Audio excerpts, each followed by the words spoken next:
आते हैं अगले क्वेश्चन पर। क्वेश्चन नंबर 9 में आपसे क्या कह रहा है बेटा? क्वेश्चन नंबर 9 कह रहा है यदि किसी एपी के प्रथम 7 पदों का योग 49 तथा प्रथम 17 पदों का योग 289 हो तो इसके n पदों का योगफल ज्ञात कीजिए। सबसे पहले n पदों का योगफल निकालने के लिए हमें a और d की ज़रूरत है। अब आओ सिंपल नॉर्मल फार्मूला हम जो जानते हैं Sn बराबर n/2 ब्रैकेट में 2a plus n-1 into D के बराबर होता है कि नहीं होता है? अब यहाँ से अगर हम देखें तो Sn की जगह बेटा S7 है, तो S7 की वैल्यू को हम लिखेंगे तो क्या होगा बेटा 7/2 ब्रैकेट में 2a प्लस 7-1 इंटू डी। ठीक, अब ध्यान से देखो S7 का मान कितना बेटा 49 बराबर 7/2 ब्रैकेट के बाहर ब्रैकेट में 2 कितना हो जाएगा 2a प्लस कितना हो जाएगा बेटा 6d। अब 2 इसमें से अगर हम कॉमन ले लें तो कितना हो जाएगा बेटा 49 बराबर 7/2 ब्रैकेट के बाहर कितना हो जाएगा बेटा 2 कॉमन लेते अंदर क्या बचेगा a प्लस 3d। 2 से 2 कट गया, 7 से 1 कट जाएगा। 49/7 बराबर कितना आ गया बेटा a प्लस 3d। कितना आ गया a प्लस 3d। इससे आपको a प्लस 3d की जो वैल्यू मिली वो कितनी मिली बेटा 7। ये आपका प्रश्न इक्वेशन नंबर 1 हो गया। इसी फार्मूले का यूज़ करके अगर हम S17 निकालें तो S17 का मान कितना होगा बेटा S17 बराबर 17/2 ब्रैकेट के अंदर 2a प्लस 17 में से 1 गया 16d। ठीक है, घर डायरेक्ट कर रहे हैं।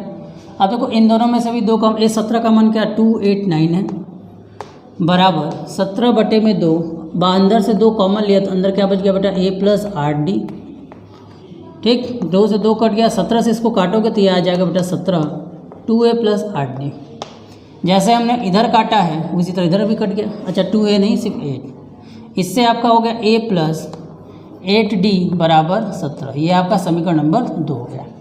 अब इन दोनों समीकरणों को हमें करना है हल, तो जल्दी से आप इसे कर लें नोट ताकि हम इनको इरेज कर आपको इनको हल कर आपका आंसर बता सकें। चलिए तो हम इसको कर रहे हैं इरेज, आप लोग नोट कर लेंगे वीडियो को पॉज करके। चलिए देखिए पहला समीकरण हमारा क्या था बेटा a प्लस 3d बराबर 7 समीकरण नंबर 1 और a प्लस 8d बराबर 17 समीकरण नंबर 2। यही था। ठीक, चलिए अब इसी पर आते हैं, फोकस करते हैं। जब हम इसी के पास पहुंचते हैं तो ध्यान से देखिएगा कि हम क्या करने का प्रयास कर रहे हैं।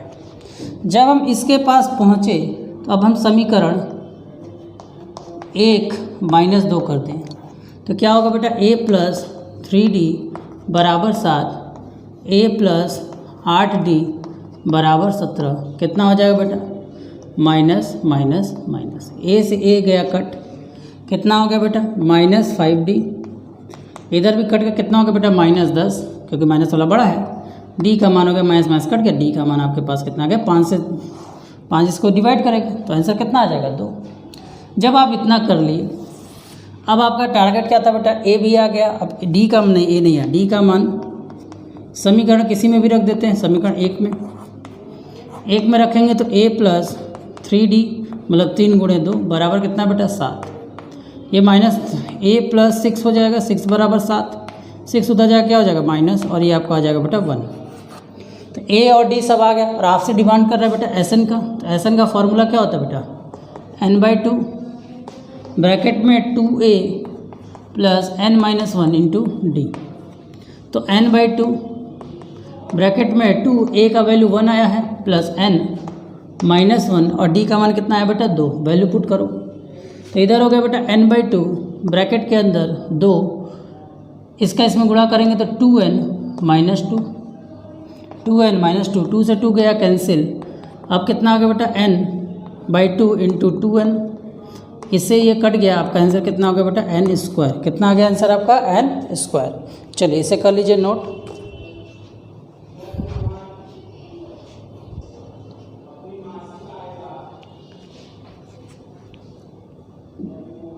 चलिए आते हैं प्रश्न संख्या 10 पर। प्रश्न संख्या 10 हमसे क्या कह रहा है? प्रश्न संख्या 10 हमसे कह रहा है कि दिखाइए कि ये जो दो वैल्यू an है वो एक AP का फॉर्मेशन कर रहा है कि नहीं, मतलब a की जगह 1 रख कर देखिए, 2 रख कर देखिए। तो चलिए पहले क्वेश्चन को देखिए। पहले क्वेश्चन में an बराबर आपको दिया हुआ है 3 + 4n। अब एक काम करते हैं, n का मान अगर हम 1 रख दें तब हमारा जो a1 हो जाएगा वो कितना हो जाएगा बेटा? 3 + 4 गुणे 1 मतलब 7 हो जाएगा। ठीक, इसी तरह अगर हम a2 रख दें तो 3 + 4 गुणे 2 कितना हो जाएगा बेटा? 3 और 8 11। इसी तरह अगर हम a3 निकालें तो कितना हो जाएगा? 3 + 4 = 12 बराबर आपका हो जाएगा बेटा 15। तो देखिए आपका आया 7 11 15। तो इसका मतलब ये AP में हो सकता है, यह AP में हो सकता है। इसी तरह अगर आप इसका देखो तो एक के इसकी जगह अगर आप इसका देखोगे तो 9 - 5 पहला जो आएगा A वो कितना आ रहा है बेटा? वो आ रहा है 4। इसी तरह अगर n का मान 2 रखा जाए, अगर n का मान 2 रख दिया जाए तब आपका जो an आ रहा है A2 आएगा वो n -10 आएगा। कितना आंसर आएगा बेटा? -1। इसी तरह अगर हम A3 रख दें तो 9 - 15 कितना आएगा बेटा? A3 का मान -6 आएगा। जैसा कि आप देखोगे अगर आप 4 - 1 पहला नंबर 4 -1 और -6 है, इन सब के बीच में देख लो तो सारांतर आपका प्रत्येक टर्म में दोनों का सेम आएगा, मतलब यह एक AP का। AP की पहचान क्या होती है? इन दोनों को माइनस करके देखो तो 11 - 7 की वैल्यू भी 6 आएगी, और 11 - 7 की वैल्यू भी 4 आएगी, और 15 - 11 की वैल्यू भी 4 आएगी। इसी तरह यहाँ -1 - 4 की वैल्यू भी -5 आएगी, और यहाँ -5 - 1 की वैल्यू भी करोगे तो -5 ही आएगी। तो हर एक प्रत्येक स्थिति में अगर सारांतर एक समान आता है तो हम इसको कह सकते हैं यह AP में है। ठीक है, चलिए इसे कर लीजिए नोट। अगले प्रश्न की तरफ बढ़ते हैं। अगला प्रश्न 11। अच्छा सॉरी ये दिया हुआ है। साथ ही जो है प्रत्येक स्थिति में प्रथम 15 पदों का योगफल कर दी। ये तो हमारा कन्फर्म हो गया कि AP है। अब हमें इसके 15 पदों का योगफल भी निकालना है। प्रत्येक 15 पदों का योगफल हमें निकालना है, मतलब इसके आधार पर भी जो आपका जो बन रहा है S, इसका S15 निकालना है। इसका S15 कैसे निकलेगा बेटा? देखो A1 आ चुका है, इसका जो A3 आएगा, इसका A3 कितना आएगा? 3 और 4 = 12, इसका आएगा 15। जिससे आपको पहला पद A मिल गया, जिससे आपको पहला पद मिल गया। कितना मिल गया? पहला पद आपके पास है बेटा 7, और D का मान आपके पास कितना होगा बेटा? इन दोनों के बीच में गैप देखोगे तो D का मान आ रहा है 4, D का मान कितना आया? 4, और आपसे डिमांड कर रहा है S15। ठीक, S15 निकालने के लिए आपको क्या करना होगा बेटा? SN का फॉर्मूला यूज़ करोगे तो SN का फॉर्मूले के हिसाब से S15 कितना हो जाएगा बेटा? 15/2 ब्रैकेट के अंदर 2 × 7 + 15 - 1 और D का मान बेटा 4। तो ये कितना हो जाएगा बेटा? 15/2 गुणे 7 अंदर 7 दूनी 14, ये होगा 14, 14 चौके 56। ठीक, अब आपका कितना हो जाएगा? 15 गुणे 15/2 14 और 6 56 जोड़ोगे तो कितना आ जाएगा? 14 × 5 = 70, तो ये होगा 70। इसको करोगे तो आएगा बेटा 35। अब 15 का 35 से कर दो गुणा, कितना आ जाएगा?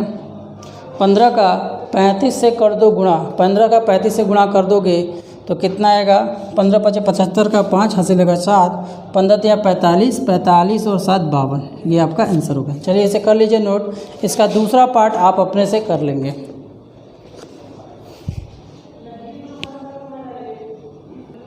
चलिए आते हैं अगले प्रश्न पर।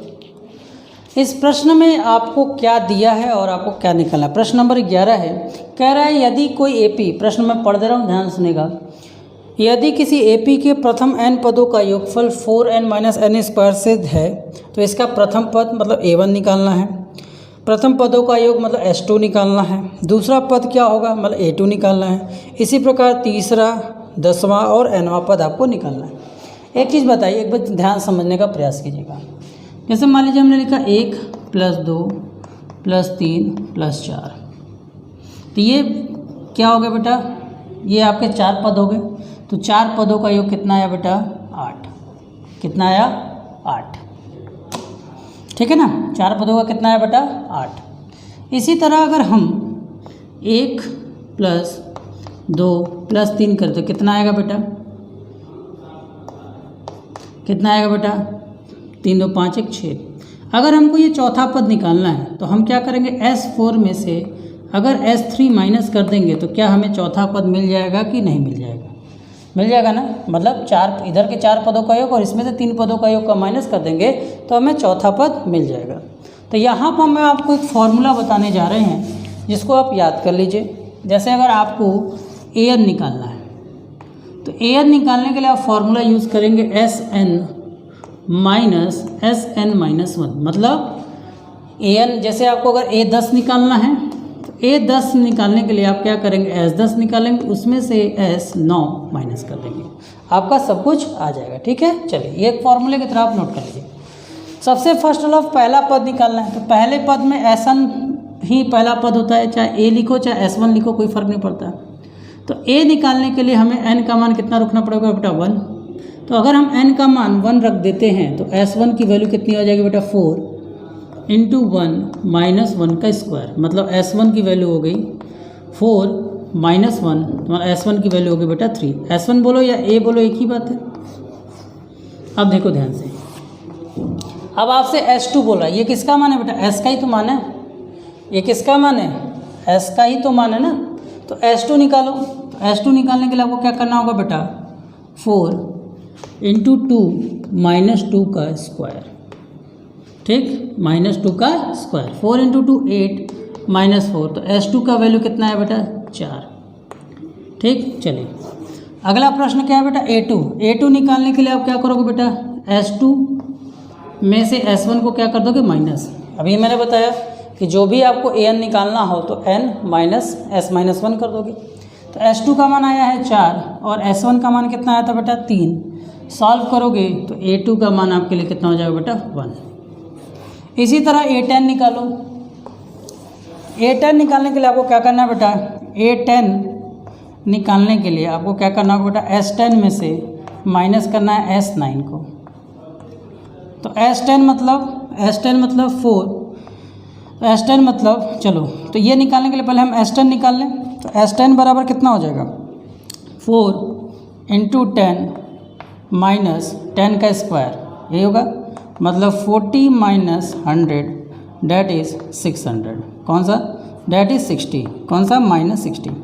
इसी तरह S9 निकालोगे तो S9 कैसे निकलेगा, इसी तरह S9 निकालोगे तो S9 कैसे निकलेगा बेटा बताओ।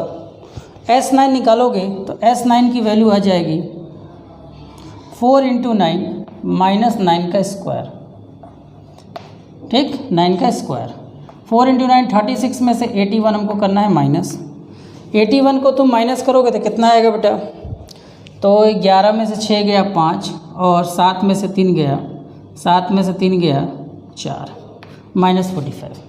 तो अब आप अगर A10 निकालोगे तो A10 की वैल्यू कितनी आ जाएगी बेटा, S10 की वैल्यू -60 में से माइनस करना है किसको बेटा -45 को। तो A10 की वैल्यू हो जाएगी -60 + 45। इसको कर लो सॉल्व, तो A10 की वैल्यू हो जाएगी, इन दोनों को सॉल्व करोगे तो कितना आ जाएगा बेटा A10 की वैल्यू हो जाएगी -15। ठीक, तो चलिए इसको हम करते ही रेस। अब आखिरी जो प्रश्न है आपका, इसको नोट कर लीजिएगा, वीडियो को पॉज कर लीजिए, नोट कर लीजिए।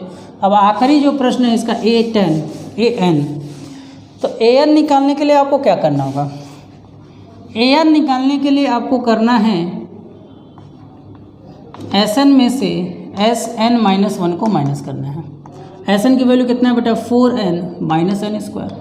माइनस करना है किसको बेटा 4 ब्रैकेट में n-1, n की जगह पर क्या रखना है n-1 और -n-1 का होल स्क्वायर। चलो इधर तो आपका बेटा 4n - n² हो चुका है माइनस, इसमें मल्टीप्लाई करोगे तो 4n - 4।